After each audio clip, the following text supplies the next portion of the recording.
The message arrived on a band of radiation so old and obscure that only a handful of civilizations still bothered to monitor it. Most would have discarded the signal as background noise, ancient cosmic static. But Earth's deep listening arrays caught it, decoded it, and understood it for what it was: a summons. The Galactic Conclave had invited humanity to speak. Not all were thrilled. Earth had only recently joined the interstellar map, a species still stitching together its wounds from planetary conflicts. A species that had never known peace long enough to forget war. Yet here they were, being called into the halls of the oldest alliance in the galaxy. To observers, it was a diplomatic courtesy, nothing more. To humanity, it was history in the making. The delegation boarded their long-range diplomatic cruiser from a high-orbit station above Earth. The ship was modest in size, sleek in form, a product of both form and function. Its name, Solace. Number. Weapons visible. Only the quiet hum of shield generators and gravity stabilizers as it broke through the heliopause and slipped into faster-than-light transit. "Commander!" Ellis stood at the observation deck, arms folded behind his back, watching the shrinking sun in silence. Around him, his team worked efficiently: linguists, cultural analysts, a historian, a science envoy. They had been chosen not because they were the best in their fields, but because they were the most understood by others. Humanity's diplomats knew that alien species didn't respect genius, they respected stability, clarity, restraint. The journey to the Conclave's core station took nearly 3 weeks in subjective time. As Solace dropped out of warp and entered the orbit of Keras 9, the ancient artificial star where the Conclave held its summits, the humans saw it for the first time. It was beautiful. The station was colossal, shaped like an iris, always turning. Adjusting to the light and gravitational pull of the dying sun, it orbited. Ships of every design, color, and scale moved in disciplined patterns around it, living proof of unity among hundreds of species. The humans had read about these ships in archives, simulations, even textbooks. Now they would walk among them inside. The Conclave's grand assembly hall, ceilings arched a kilometer above the central podium, glowing with solar lattice crystal. Delegates floated or stood at various tiers, some in atmospheric bubbles, others in environmental pods designed for extreme biology. The humans were escorted to the speaker's platform in silence. No greeting, no acknowledgement, only eyes watching. Scanning, calculating. Ellis stood tall, not with arrogance, but with the unshakable quiet of someone carrying the weight of 1,000,000,000 lives on his shoulders. He began, not with claims of superiority, nor dramatic history, but with a simple phrase: "We come not to prove, but to participate." He spoke of Earth's journey of wars, yes, but also of unity, hard won, of rebuilding ecosystems, of bridging the digital and biological, of surviving despite centuries of division. He shared how humanity learned to listen, to adapt, to persevere, not because they were told to, but because they had to. He spoke of offering, not asking for trade, for science exchange, for the right to contribute, not consume. The humans, he said, did not wish to dominate the stars. They wished only to stand among them. For a moment, silence followed. Then, from one of the upper tiers, a strange clicking sound echoed. Then another and another.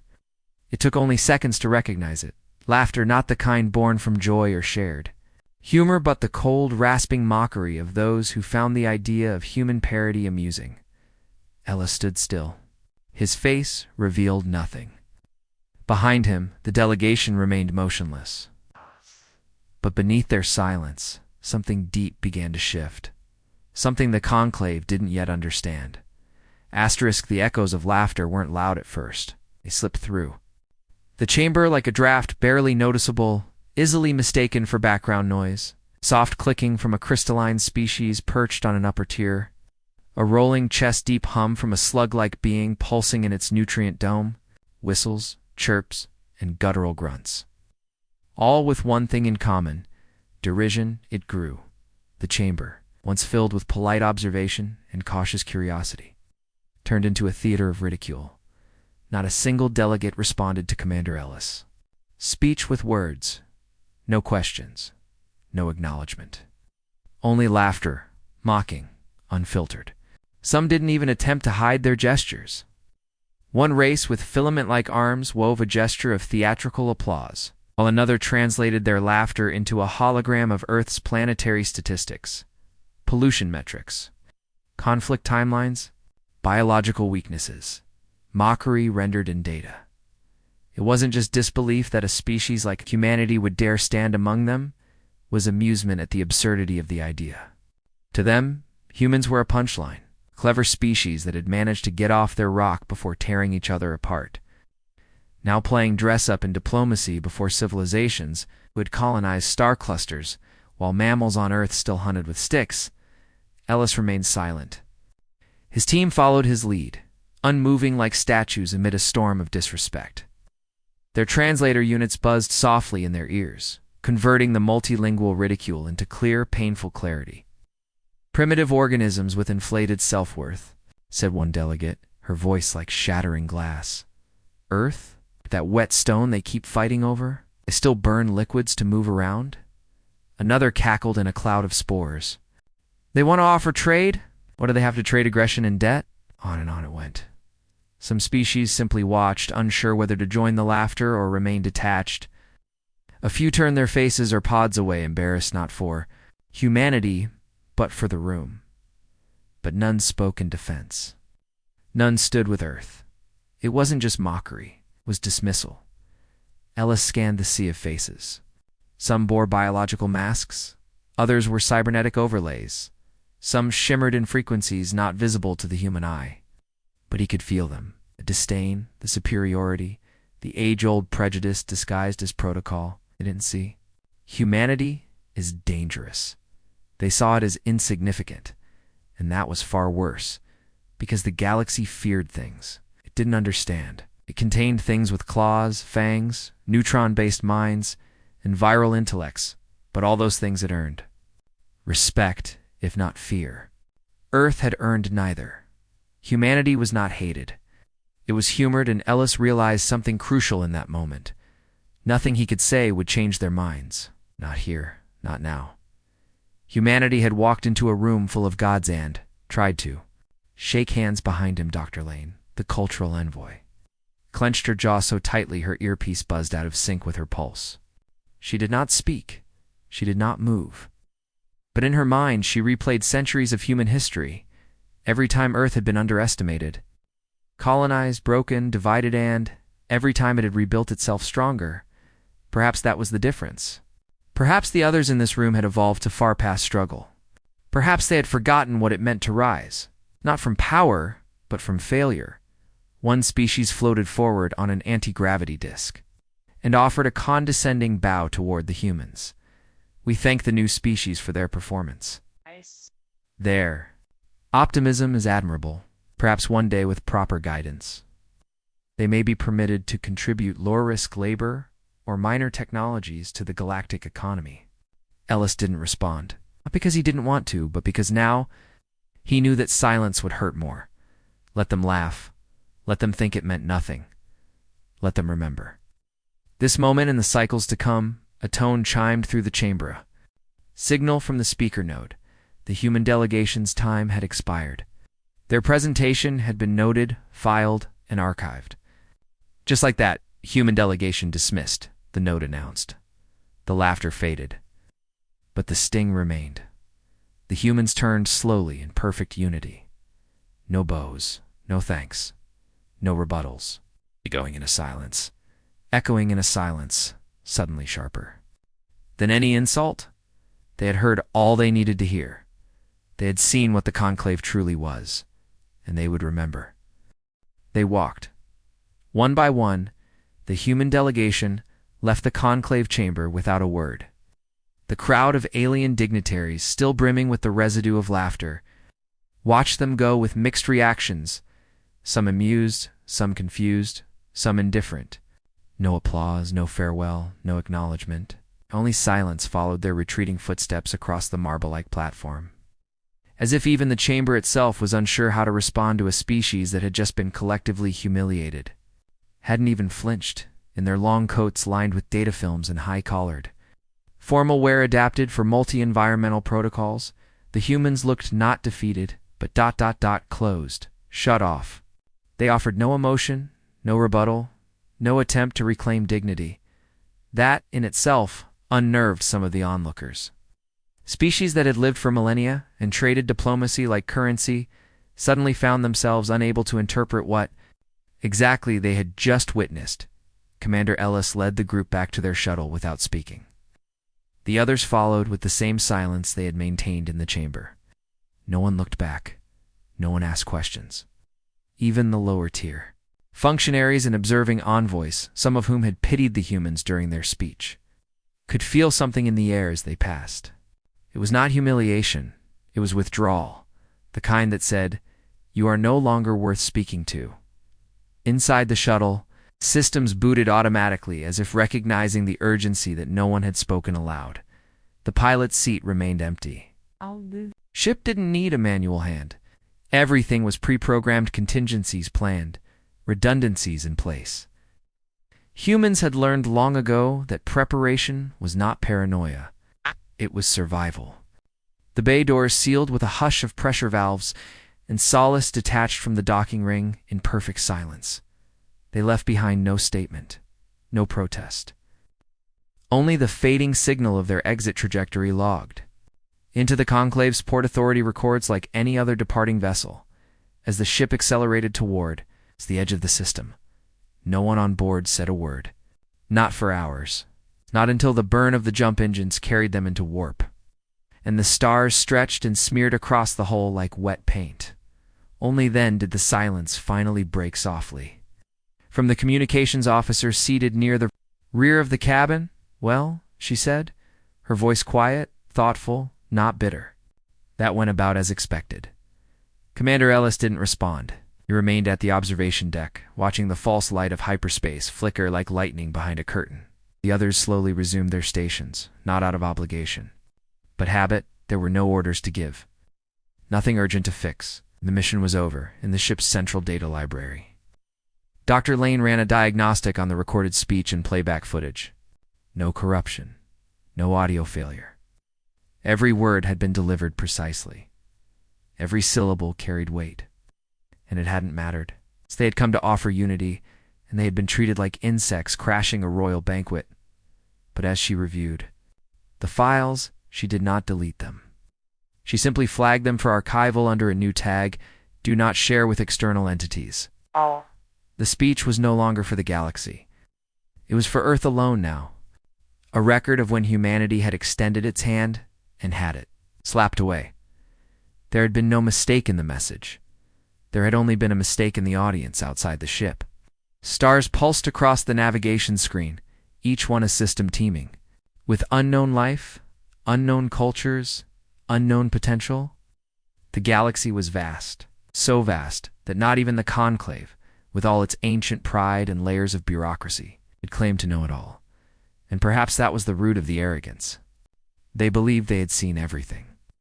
They believed Earth was just another world in a long list of disappointments. But humanity didn't need their approval. They never had. In the days that followed, Earth received the official transmission from the Conclave. Petition for membership denied pending reassessment in 4 standard cycles. A cold, templated response, no different than what was likely sent to hundreds of lesser species each decade. The message was received. It was not replied to. Instead, across human space, a quiet consensus began to form. Trade envoys returned home. Cultural exchanges were suspended. Research delegations were recalled. Communication beacons shifted frequencies. One by one, Earth's ambassadors packed up, not out of anger, but out of clarity. A door had been closed, and humanity would not knock again. They had walked into the great hall of the galaxy and been laughed at, so they walked out without a word. And somehow, that silence began to echo, far louder than any speech could have. Asterisk news of humanity's rejection spread fast, but not loudly. The Conclave didn't issue formal statements or holovid summaries. There was no galactic headline, no press conferences. It simply became known, like weather on a distant planet, the humans came. They spoke, they were dismissed, and they left. To most of the galaxy, it was a minor footnote. Another species overreaching. Another culture, learning its place. Nothing to see here. But what followed, what began to unfold in the quiet vacuum left behind, was not expected. One by one, human diplomatic channels went silent, not abruptly. Not rudely, but with surgical precision. Embassies on neutral worlds were shuttered, personnel withdrawn without ceremony. Cooperative trade stations that had once hummed with activity began powering down, their long-range transponders falling. Silent, their beacon lights dimming. At first, Conclave observers chalked it up to embarrassment, a species licking its wounds. Pride, after all, was a fragile thing among younger civilizations.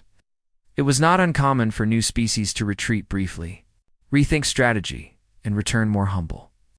Some even expected Earth to send a secondary delegation, smaller, apologetic, more agreeable. But Earth sent no one, and then the markets noticed. Materials unique to human trade composite alloys derived from Earth's deep mantle chemistry.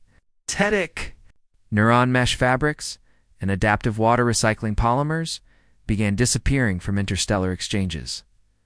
Not gradually. Overnight, contracts were paused, deliveries ceased. When inquiries were made, they were met with polite but final responses. All interspecies agreements are under reevaluation. Thank you for your understanding. Mining corporations in the asteroid belts of Epsilon Lyrae lost contact with human engineering teams. Research groups collaborating on deep genetic sequencing projects found their shared servers wiped clean. Of human data, colonies that had once depended on Earth's communication protocols were given 30 days to transition to alternative systems. It was a quiet dismantling of cooperation, so controlled, so intentional, that it couldn't be mistaken. For a glitch or accident, this was not the action of a wounded species retreating. It was the action of one that had made a decision, and that decision was withdrawal. In Earth's orbit, it's a station known as Threshold, the largest human-built structure in space. Its gates to all foreign vessels. Its perimeter defense grid, once powered at nominal levels as a symbolic measure of trust, shifted to full capacity.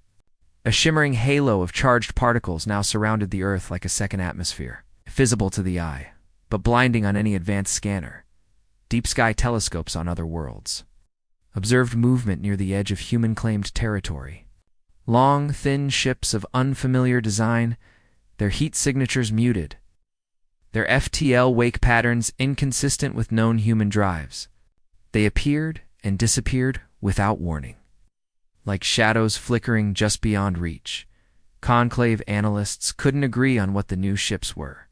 Some said advanced scouts. Others claimed Earth had reverse-engineered alien stealth tech. A few dismissed them as rumors, but the sightings increased. Then, the pirates began disappearing.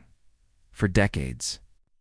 Independent raider fleets had preyed on fringe systems, human and alien alike. Brutal, ruthless, and hard to trace. But in the months following Earth's retreat, 3 such fleets vanished near the edge of human space. No distress signals. No wreckage. Just ... silence. When a 4th fleet broadcast an open challenge toward a human border outpost mocking their retreat and demanding tribute, their last transmission was cut mid-sentence. All systems went dark. Weeks later, a lone black box floated into Conclave territory, its casing scorched but intact. Inside it, a single line of audio. We do not answer to those who mock. The message was unsigned. It didn't need to be. The Conclave Council reconvened briefly to discuss these developments, but no consensus was reached. Some suggested initiating contact, offering a second hearing, perhaps with more respect this time. Others advised caution, even fear, warning that Earth's sudden silence might hide something far more dangerous than arrogance. Patience. Still, no action was taken, because despite their unease, the elder civilizations still did not believe humans posed a real threat. They assumed Earth was isolating out of bitterness. They assumed it was posturing. They assumed wrong. Back on Earth, behind the shielded satellites and encrypted spaceports, a different conversation was unfolding. One that would never be broadcast. One held not in war rooms but in think tanks, orbital laboratories, and subterranean data cores. The question was not, how do we rejoin the galaxy? The question was, what will we become without them? For the first time since stepping into the stars, humanity wasn't chasing anyone else's standard. They weren't adapting to alien metrics, or reshaping their culture to fit ancient molds. They were building for themselves, and the galaxy hadn't even noticed. It began with a whisper, not from Earth, but from the void. A lone science vessel, operated by the Vernac Combine, drifted into what was once lightly charted human territory and edge system, used for ore mapping and dark matter testing. The ship's objective was simple: survey abandoned mining infrastructure for salvage. It was assumed the humans had vacated the site, like they'd vacated everything else. What they found instead was silence. An absence. The asteroid fields had been cleared. Not mind-cleared. Vast clusters that once glowed with mineral richness had been stripped clean with surgical precision, leaving no dust trails, no radiation residue, no heat bloom. It was as if entire rocks had simply vanished. The Combine reported the finding to the Conclave, attaching flight logs, visual recordings, and tachyon readings. The data didn't make sense. The energy signature detected in the area didn't match any known human technology. In fact, it didn't match anything currently understood. Still, no one acted. Not publicly, but others had begun watching Earth more closely. Smaller species ones, with no real stake in galactic politics, started sharing their own encounters. Merchant vessels stranded near a gravity well was gently redirected by an invisible force, its course corrected by what it assumed was a local guide beacon. When scanned, the beacon did not exist on any map. When traced, its origin led toward a supposedly dormant human relay station. A colony ship drifting into a debris field received a burst transmission, a full three-dimensional schematic of a safe passage route through the field, with hazard markers. Updated in real time, the signal was in perfect alignment with outdated Earth comes protocols long thought obsolete. No one ever claimed responsibility. The path worked. And then the Elteri incident, a well-known border war between two mid-tier powers had been escalating for decades. Both sides claimed a shared planet rich in geothermal resources. Skirmishes had killed thousands. Ceasefires had failed. A final push was launched, two fleets converging on the contested world in an all-out bid for control. The moment the battle began, something arrived. It didn't broadcast identification. It didn't threaten. It didn't fire. A single ship, long and narrow, like a black needle stitched into space itself. No lights, no heat, no visible weapons. But when it appeared, everything stopped working. Both fleets armed with the latest Conclave-licensed war. Tech went dead. Engines failed. Targeting systems jammed. Comms scrambled into static. Even nuclear backup systems shut down. For exactly 3 minutes and 21 seconds, two armadas floated helplessly, surrounded by a silence more absolute than any vacuum could provide. Then, just as suddenly, systems rebooted. The black ship was gone. No damage was dealt. No message left behind, but both sides retreated immediately. And to this day, that planet remains unclaimed. Analysis of residual telemetry pointed in only one direction, Earth. But that was impossible. The vessel's energy efficiency and tech footprint were decades, perhaps centuries beyond anything humanity had previously demonstrated. Conclave engineers who reviewed the data said it resembled more of a concept than a real ship. Theoretical. A model from a think tank, not an actual construct. And yet, it had been there, real, present. The rumors began to grow. The silence that had once felt dismissive now began to feel deliberate.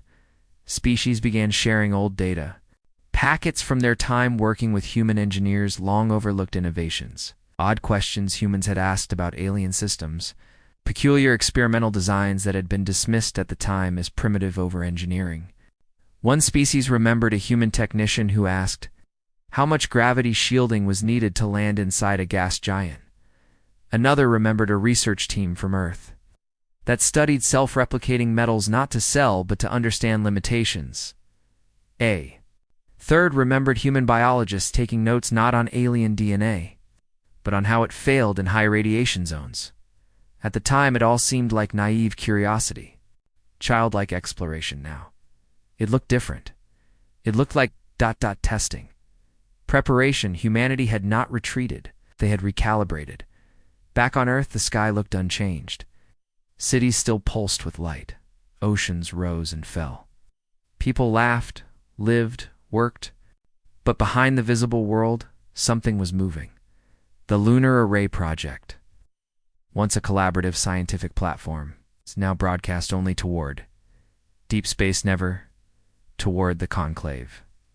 The rings of Saturn glinted not just with ice and gas, but with defensive structures hidden in the shadows. Phasing in and out of spectrum range, the Martian terraforming initiative was ahead of schedule, far ahead. Satellite imaging showed vast networks of underground chambers and reactors not accounted for in any shared report. And then came the final signal, a burst transmission. Decrypted by accident by a small translation AI working in a private conclave relay station.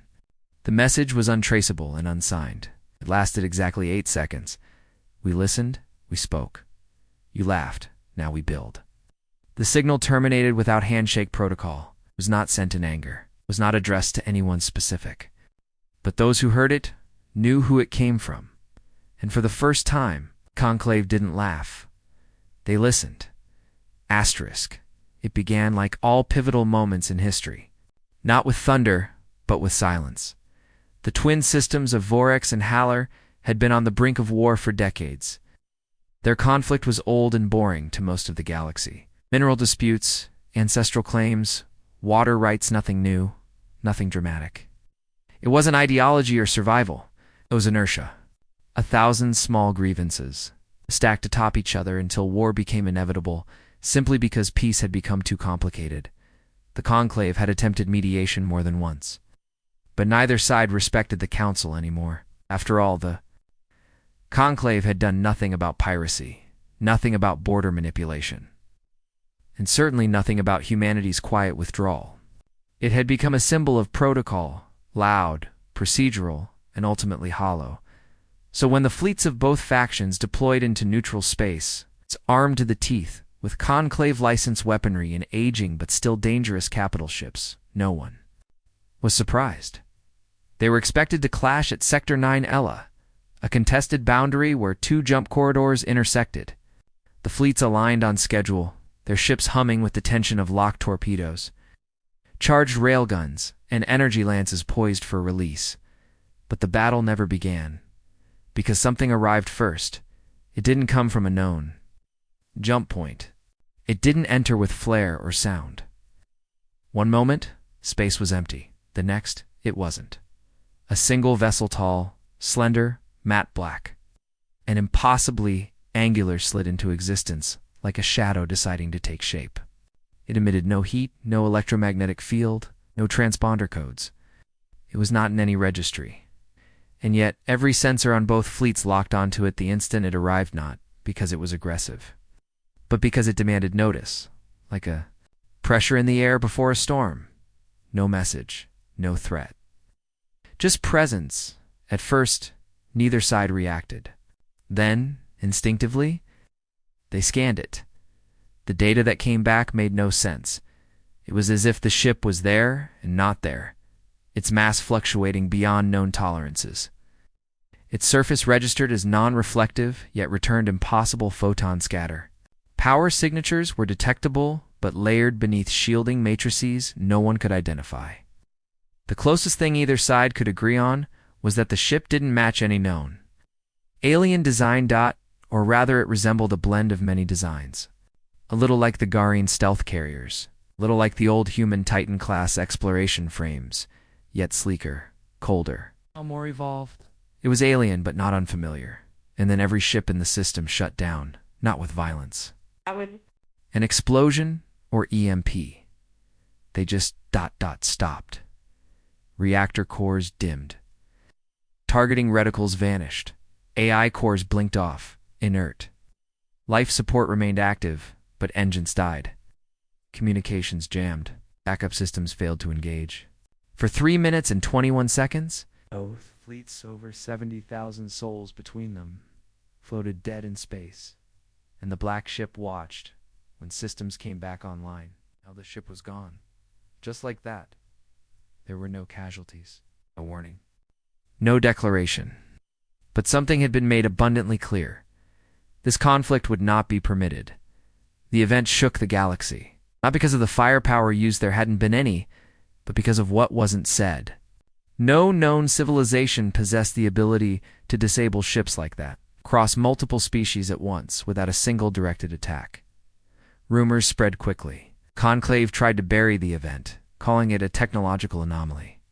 But the recordings were already loose leaked from half a dozen nervous command decks who had seen what the black ship did. Or rather, what it could do. And one data point kept surfacing in hushed reports, a symbol that had appeared for exactly 1 second on a single damaged interface console during the shutdown. It was old, forgotten, from a time when humans still issued universal IDs for joint missions. A flag, Earth's flag, stylized minimalist, distorted by interference. But unmistakable. Humanity hadn't just returned. Humanity had evolved. While the Conclave had laughed, Earth had gone silent. And in that silence, it had rebuilt everything, not just its ships or weapons, but its philosophy. It had stopped asking to be seen, and now it was reminding them, you don't have to be loud to be heard. The Conclave entered emergency session within a day. Threat assessments were revised. Surveillance assets were redirected. Delegates, for the first time in living memory, voted unanimously on a resolution. Initiate contact protocol with the human sovereignty. But there was no channel to reach them. No line, no ambassador, no office. Humanity dismantled the bridges and never looked back. A final signal, captured days later in the Curly sector, carried, on a narrow frequency only humans used during their early years of exploration, broadcast the last piece of the puzzle. You laughed. We listened. You forgot. We remembered. This was not our arrival. This was your notice. No one knew where the transmission came from, but everyone knew who had sent it. Asterisk years passed. Not in dramatic moments or firestorms of revelation, but in quiet changes that no one could ignore. The galaxy adjusted itself not because of war, but because of absence. A kind of vacuum had formed around humanity, a shape carved not by dominance but by departure. And in that hollow, something new had begun to grow. Respect rooted in reflection. Admiration laced with guilt and fear hidden under layers of official denials. Humanity never responded to the Conclave's resolution. No emissaries were sent. No messages acknowledged. Earth remained a blank spot in the diplomatic registry, classified as non-aligned and non-compliant. A sterile phrase that hid the truth.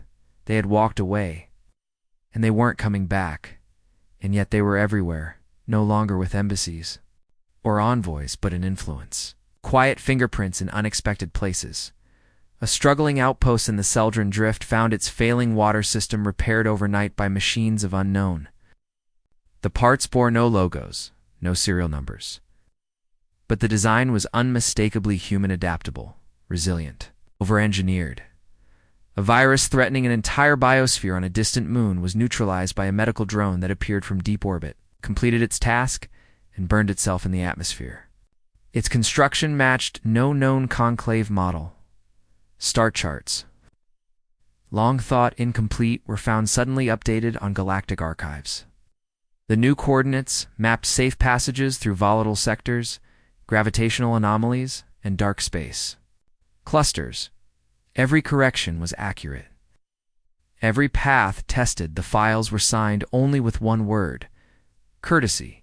The galaxy began to whisper again, but this time the tone had changed. They're watching. They're building things we can't see. They know more than they're telling. And perhaps the most dangerous phrase of all, they no longer need us.